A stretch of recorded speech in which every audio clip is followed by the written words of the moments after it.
দেশের দক্ষিণ পূর্বাঞ্চলের জেলা ফেনীতে চলছে জমজমাট ভোটের প্রচারণা। হাটবাজার থেকে শুরু করে সভা সমাবেশ ও প্রচারণায় উন্নয়নের নানা প্রতিশ্রুতি প্রার্থীদের।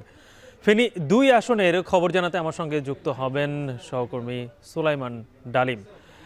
ডালিম, জানাবেন যে প্রার্থীরা কি ধরনের প্রতিশ্রুতি সেখানে দিচ্ছেন, আর বিশেষ করে ফেনীর আসলে মূলত সমস্যা কি কি চিহ্নিত করা গেছে এবং এগুলো নিয়ে প্রার্থীরা একেবারে নির্দিষ্টভাবে কি কি সমাধান তারা দিচ্ছেন।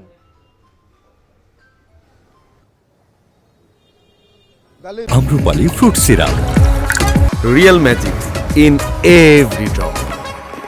ফেনীর ৬টি উপজেলায় ৩টি সংসদীয় আসন, এর মধ্যে আমরা যেখানটায় দাঁড়িয়ে আছি এটি ফেনীর প্রাণকেন্দ্র বলা চলে, ফেনীর সদর আসন।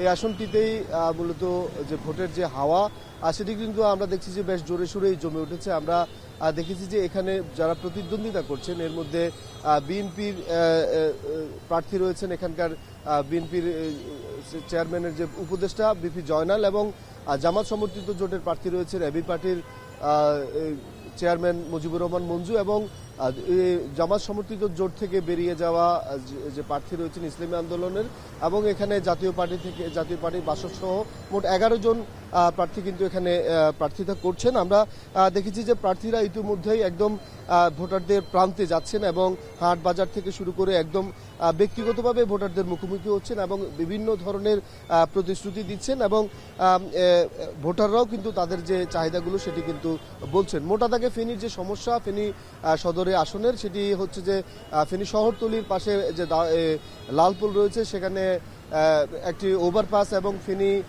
শহরের রেলগেট এলাকা যেটি সেখানে একটি রেলওয়ে ওভারপাস, এবং ফেনীর মানুষের দীর্ঘদিনের যে দাবি সেটি হচ্ছে যে ফেনী সদর আসনের কোথাও একটি মেডিকেল কলেজ এবং একটি পাবলিক বিশ্ববিদ্যালয়ের চাহিদা এখানকার মানুষের দীর্ঘদিনের রয়েছে। এছাড়াও যে ফেনী শহরটি রয়েছে, ফেনী শহর এবং এই যে ফেনী পুরো অঞ্চল, এটি কিন্তু আপনারা জানেন যে অর্থনৈতিকভাবে প্রবাসী সমৃদ্ধ একটি জনপদ, কিন্তু এই যে শহরটি কিন্তু ঘিঞ্জি একটি শহর, নানাভাবে যানজটের শহর। এই ফেনী শহরটিকে পৌরসভা থেকে সিটি কর্পোরেশন উত্তীর্ণ করার জন্য এখানকার মানুষের দাবিও দীর্ঘদিনে রয়েছে।